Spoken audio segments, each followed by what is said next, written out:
Baik, di sini kami dari kelompok 1 kelas 6A ingin merepresentasikan mengisi studi kasus PT Pertamina.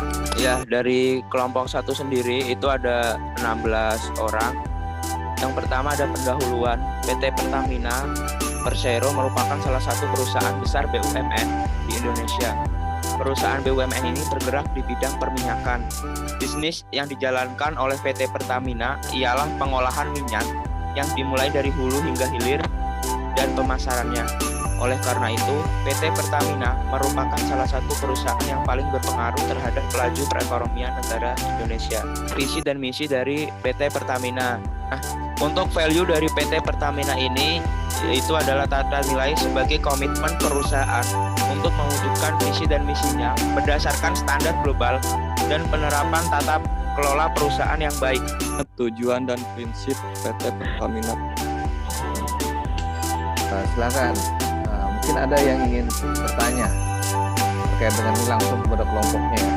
Silakan. Saya ingin bertanya, Pak. Ya, Mas Faisal, silakan. Saya Faisal Akbar dari NPM 845 dari kelas 6B. Ingin bertanya, apa yang dilakukan perusahaan Pertamina dalam melakukan controlling atau pengendalian? Terima kasih. Saya menjawab, Pak. Silakan. Gimana, Cang, pertanyaannya?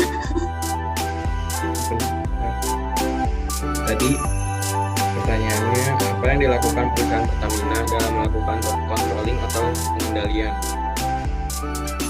Jadi PT Pertamina ini pengendaliannya melalui yang tadi sistem Good Corporate Governance itu yang BCG.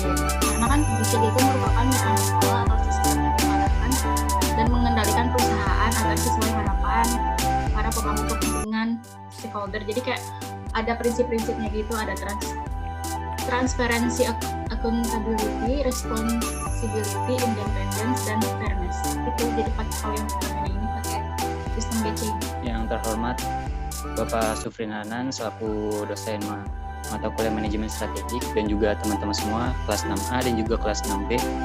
Perkenalkan, kita dari kelompok 2 kelas 6A. Untuk pemaparan kali ini kita memaparkan tentang strategi manajemen perusahaan dari Nike dan misi dari perusahaan Nike. Visi perusahaan Nike yaitu menjadi perusahaan besar yang terpandang, menguntungkan dan memiliki peran dominan dalam bisnis sepatu ini.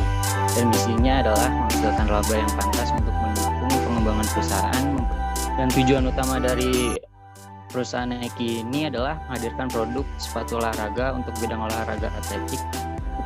Value-nya yaitu strategi marketing yang dilakukan seperti mereka mengeluarkan beberapa sepatu-sepatu limited edition yang disponsori oleh atlet ternama di berbagai bidang olahraga. Di sini ada sasaran, target utama Nike adalah konsumen berumur 15 sampai 45 tahun. Ini ada faktor eksternal Nike, faktor internal Nike. Nike menjadi kontraktor yang memiliki kesamaan komitmen dalam hal praktik terbaik dan peningkatan berkelanjutan mengenai implementasi strategi. Langkah-langkah penting dalam melaksanakan program ini di kalangan produsen pakaian disajikan di bawah ini. Strategi fungsional, organisasi strategi perusahaan Nike. Terima kasih teman-teman. Ayo silakan ya, kasih kesempatan buat teman-teman untuk bertanya, silakan. Ini menarik ya, Nike ini memang perusahaan global dan dia punya partner di mana-mana, termasuk di Indonesia itu partnernya cukup banyak tuh ya. Dan just do it itu satu hal yang sangat fenomenal gitu, sehingga dipakai di mana-mana. Untuk apapun orang selalu mengatakan, jangan ini, lakukan aja gitu, jangan ribet-ribet, terlalu banyak planning dan segala macam. Just do it gitu ya. Saya Sri Anissa Pratiwi, izin bertanya untuk kelompok kedua ya. Pratiwi, silakan.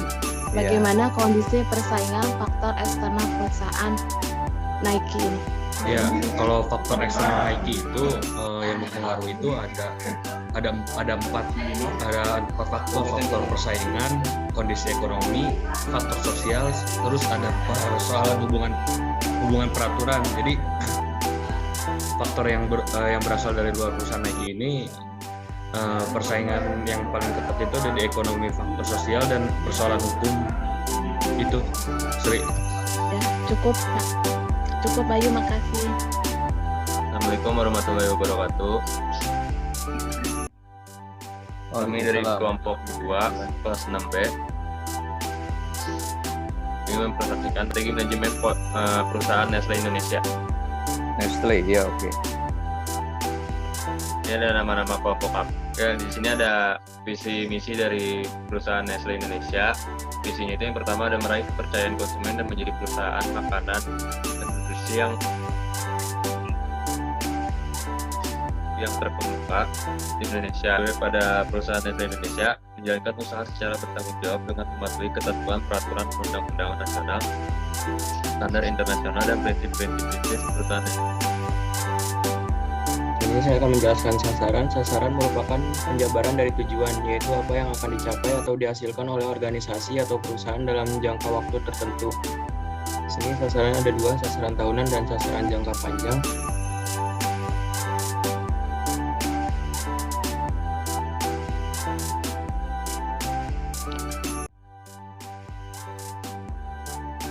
Implementasi strategi. PT Nestle Indonesia melakukan 3 aspek, yaitu ekonomi, sosial, dan lingkungan. Selanjutnya adalah internal environment. Lingkungan internal terbagi menjadi 1. Lingkungan internal pemasaran. Yang kedua adalah lingkungan internal non pemasaran.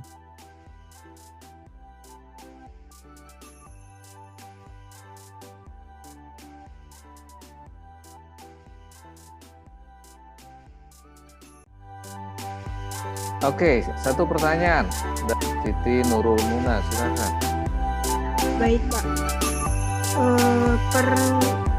BPOM mengatakan 60% produk Nestle tidak sehat. Hal ini bertolak belakang dengan visi misi Nestle, di mana hal ini pasti berimbas terhadap penurunan penjualan produk dan kepercayaan konsumen. Bagaimana PT Nestle mengatasi hal ini? Oke, good question ya. Silakan teman-teman. Untuk menjawab sedikit, kalau tadi kata Muna, dari BPOM itu mengatakan bahwa 60% produk dari Nestle itu kurang sehat ya, mengandung banyak gula. Kalau menurut berita yang saya baca gitu di Google, memang kurang sehat apabila dikonsumsi secara berlebihan gitu Pak. Kalau misalkan dikonsumsinya secara wajar dengan dengan wajar ya, tentunya ya sesuai khasiatnya ya Pak. Nggak mungkin kalau misalkan kita konsumsi sewajarnya kita juga dapat kayak entah obesitas atau apa gitu, kecuali kita mengkonsumsinya secara berlebihan, itu baru mungkin akan menyebabkan penyakit-penyakit seperti diabetes gitu-gitu Pak, yang mungkin bertolak belakang sama visi misi dari Nestle ini gitu. Kami dari kelompok 1 kelas B ingin mempresentasikan tentang perusahaan Unilever Indonesia. Sebelumnya kami beranggotakan 17 orang. Yang pertama, di sini ada tentang Unilever Indonesia. Sejak didirikan pada tanggal 5 Desember 1933, Unilever Indonesia telah tumbuh menjadi salah satu perusahaan Fast Moving Consumer Goods atau FMCG terkemuka di Indonesia.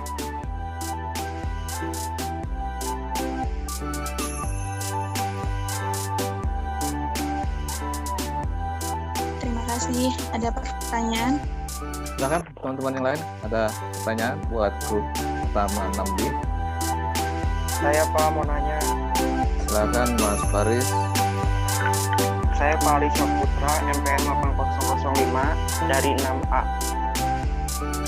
Izin bertanya, bagaimana mempertahankan produk dari Unilever di pasaran sehingga tidak ditiru oleh produk perusahaan lain? Terima kasih.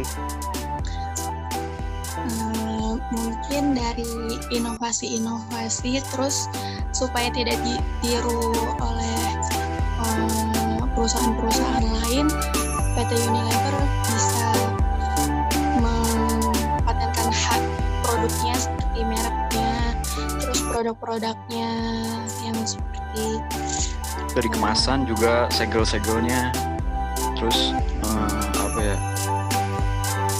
gambar-gambar kayak huruf font itu biasanya kan ada yang kalau yang KW itu lebih kecil, nah yang aslinya itu lebih tebal, kayak gitu sih. Iya. Segel-segelnya aja gitu yang harus diperhatiin.